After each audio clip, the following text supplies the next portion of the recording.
نحمدہ ونصلی علی رسولہ الکریم اما بعد فاعوذ باللہ من الشیطان الرجیم بسم اللہ الرحمن الرحیم اللہم صلی علی محمد و علی آل محمد کما صلیت علی ابراہیم و علی آل ابراہیم انک حمید مجید اللہم بارک علی محمد و علی آل محمد کما بارکت علی ابراہیم و علی آل ابراہیم انک حمید مجید۔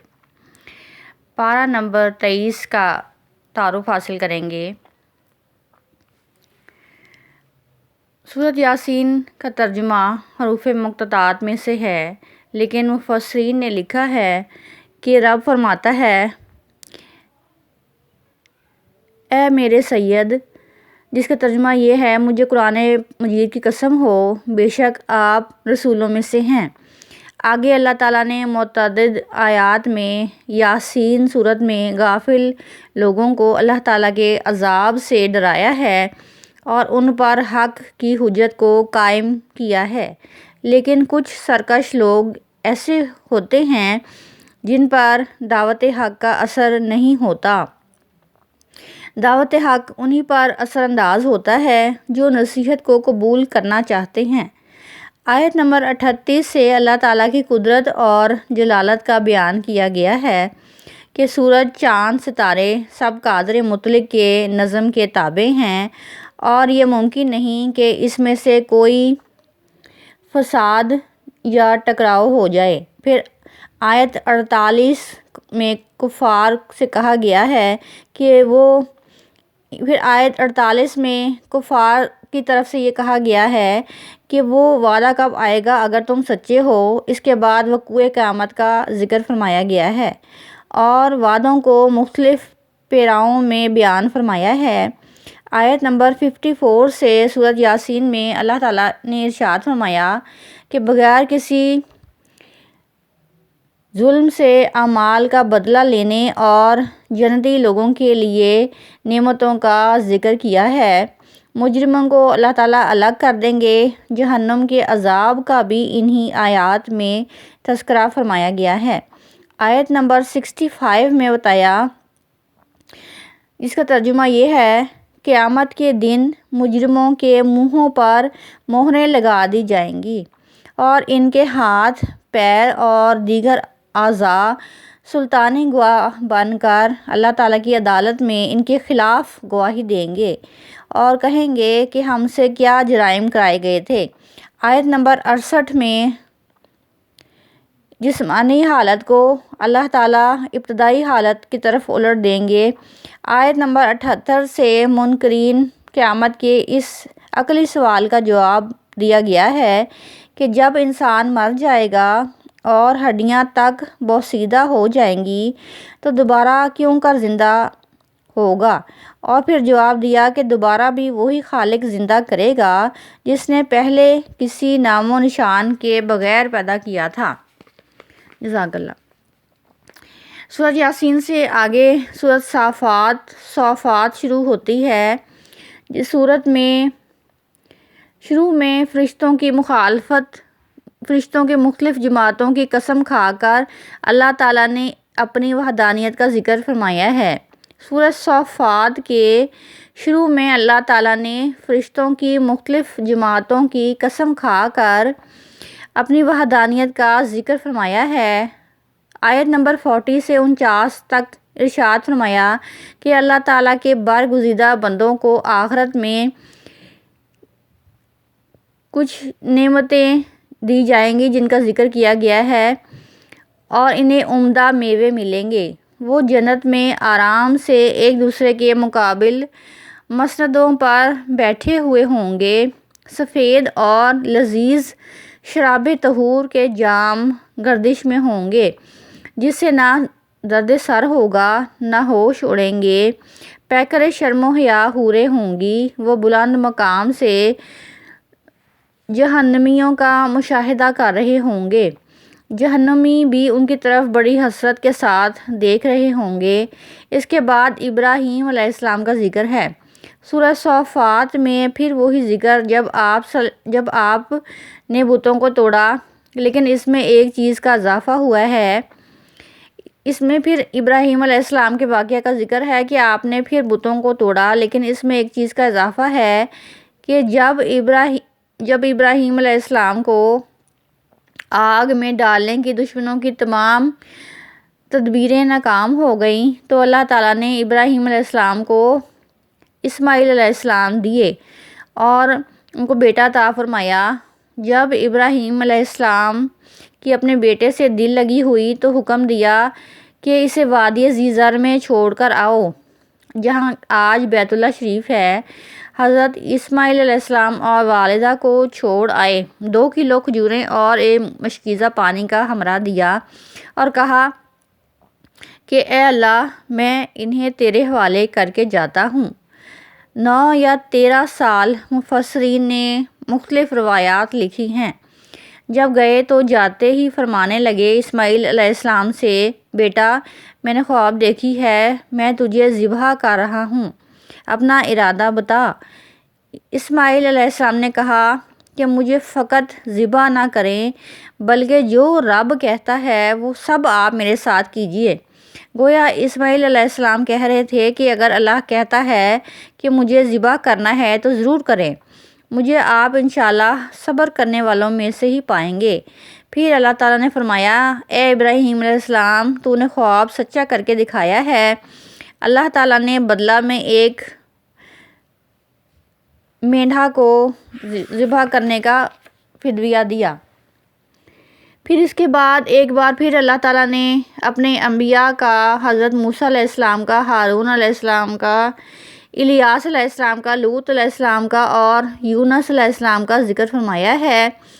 سورہ صافات کے بعد سورہ صاد شروع ہوتی ہے۔ اس صورت میں قرآن کریم کی قسم کھا کر فرمایا گیا ہے کہ لوگ تکبر اور مخالفت میں تلے ہوئے ہیں۔ اس کے بعد فرمایا کہ سرکار دو عالم صلی اللہ علیہ وسلم کی رسالت، نبی پاک صلی اللہ علیہ وسلم کے انتخاب پر اور بے شمار معبودوں کی بجائے ایک واحد خدا کی عبادت پر کفار کو بڑا تعجب ہے کہ سارے بتوں کی پوجا چھوڑ کر کیا صرف ایک خدا کی عبادت کرنی ہوگی۔ گویا رب فرماتا ہے کہ جتنا مرضی تعجب کرو، ماننا تو تمہیں پڑے گا، اس لیے کہ میرے پیغمبر صلی اللہ علیہ وسلم یہ دعوت لے کر آئے ہیں۔ آیت نمبر 10 سے ان مشرکین کو جن کو اپنی طاقت پر بڑا ناز تھا اور جو خدائی کا دعویٰ کرتے تھے، اس کے جواب میں فرمایا گیا، جس کا ترجمہ یہ ہے کہ اگر آسمان و زمین اور ان کے درمیان ہر چیز کا بادشاہت اللہ کی ہے تو پھر انہیں چاہیے کہ آسمان کی طرف چڑھ جائیں، اور ظاہر ہے ایسا ان کے لیے ممکن نہیں ہے، تو پھر اپنے عجز کا اعتراف کر لیں کہ ہم یہ کر سکتے نہیں ہیں۔ پھر اس کے بعد اللہ تعالیٰ نے ایک بار پھر قوم نوح علیہ السلام کا ذکر فرمایا ہے، قوم عاد کا، فرعون کا، سمود کا، قوم لوط کا، سب کا ذکر دوبارہ فرمایا ہے۔ آگے فرمایا کہ حضرت سلیمان علیہ السلام اللہ تعالیٰ کے بہت اچھے بندے تھے اور اللہ تعالیٰ کی طرف رجوع کرنے والے تھے۔ حضرت ایوب علیہ السلام اور ان پر آنے والے مصائب کا ذکر فرمایا گیا ہے۔ آیت نمبر 49 میں اہل تقویٰ کے لیے جنت کی نعمتوں کا ذکر فرمایا گیا ہے اور جہنمیوں کے لیے عذاب کی مختلف صورتوں کا بھی ذکر فرمایا گیا ہے کہ ان جہنمیوں کو پینے کے لیے کھولتا ہوا پانی اور زخموں کی پیپ دی جائے گی، جبکہ اہل جنت کو طرح طرح کے پھل اور شراب طہور ملیں گے۔ چنانچہ وما علینا الا البلاغ المبین، کہ ہمارے ذمہ تو کھول کر بیان کرنا ہے۔ قبر آخرت کی منزلوں میں سے پہلی منزلت ہے، اس کی تیاری کرو۔ نبی پاک صلی اللہ علیہ وسلم قبر کے بارے میں کیا فرماتے تھے؟ صحابہ کرام رضی اللہ تعالیٰ عنہ کہتے ہیں کہ ہم ایک دفعہ ایک جنازہ پر گئے تو قبر تیار ہونے میں دیر تھی۔ نبی پاک صلی اللہ علیہ وسلم جنازہ پڑھ کر ایک جانب بیٹھ گئے۔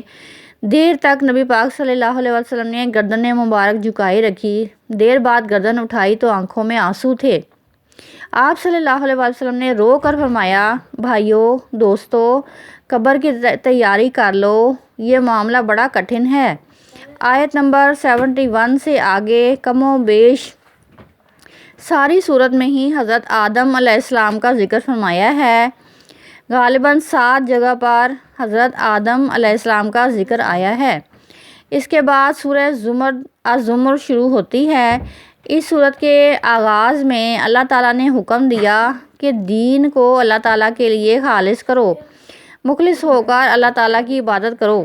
آیت نمبر 5 سے ایک بار پھر اللہ تعالیٰ کی قدرت کا ذکر ہے کہ اس نے آسمانوں اور زمینوں کو پیدا کیا، گردش لیل و نہار کا نظام بنایا اور سورج اور چاند کے لیے اپنا اپنا مدار اور منزلیں مقرر فرمائیں۔ تمام انسانوں کو ایک جان یعنی آدم علیہ السلام سے پیدا کیا اور انہی سے ان کا جوڑا پیدا کیا، جو ماں کے پیٹ میں تہ در تہ ظلمتوں میں انسانوں کی پرورش فرما دیتا ہے۔ یہ سب اس کی قدرت کی نشانیاں ہیں۔ آیت نمبر 7 میں فرمایا کہ اللہ تعالیٰ کو کسی کی ناشکری کی کوئی پرواہ نہیں ہے۔ ہاں، وہ اپنے بندوں کے لیے ناشکری کو ناپسند اور شکر کو پسند فرماتا ہے۔ آیت نمبر 9 سے اللہ تعالیٰ نے فرمایا کہ عالم اور جاہل برابر نہیں ہو سکتے۔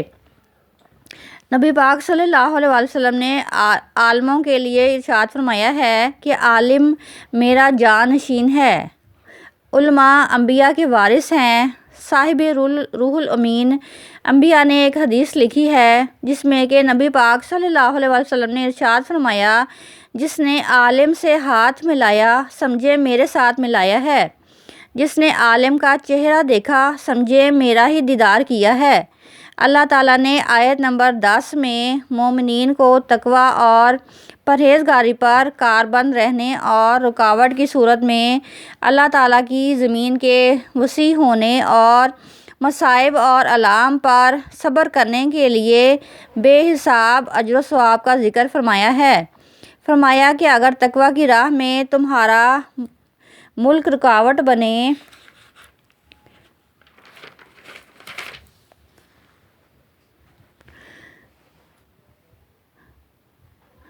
تو زمین بڑی وسیع ہے، کہیں اور چلے جاؤ، لیکن تقوی اختیار کرنا ہے۔ آیت نمبر 15 سے غیر اللہ کی عبادت کرنے والوں کے لیے عذاب شدید اور بتوں کی عبادت سے اجتناب کرنے والوں کے لیے اللہ تعالیٰ کی طرف رجوع کرنے والوں اور اچھی بات سن کر پیروی کرنے والوں کو بشارت دینے اور ہدایت دینے والوں کو ہی رب کا پسندیدہ فرمایا گیا ہے۔ آیت نمبر 22 میں بتایا گیا ہے کہ جس کے سینے کو اللہ تعالیٰ اسلام کے لیے کھول دیتا ہے تو وہ اپنے رب کی طرف سے ہدایت اور نور ہدایت پا لیتا ہے۔ آیت نمبر 23 میں قرآن مجید کی صفت کو بیان فرمایا گیا ہے۔ یہ ملتے جلتی صفتوں پر مشتمل بہترین کلام ہے جسے بار بار دہرایا جاتا ہے۔ جن کے دلوں میں خشیت الہی ہے، اسے سن کر ان کے بدن کے رونگٹے کھڑے ہو جاتے ہیں اور ان کے دل اور جسم اللہ تعالیٰ کی یاد کے لیے نرم ہو جاتے ہیں۔ آیت نمبر 60 میں اللہ تعالیٰ پر جھوٹ باندھنے والوں کے چہروں کے سیاہ ہونے کا ذکر فرمایا گیا ہے۔ آیت نمبر 62 میں اللہ تعالیٰ نے فرمایا کہ اللہ تعالیٰ ہر چیز کا خالق اور نگہبان ہے اور زمین اور آسمان کی کنجیوں کا مالک بھی اللہ تعالیٰ ہی ہے۔ وآخر دعوانا ان الحمد للہ رب العالمین۔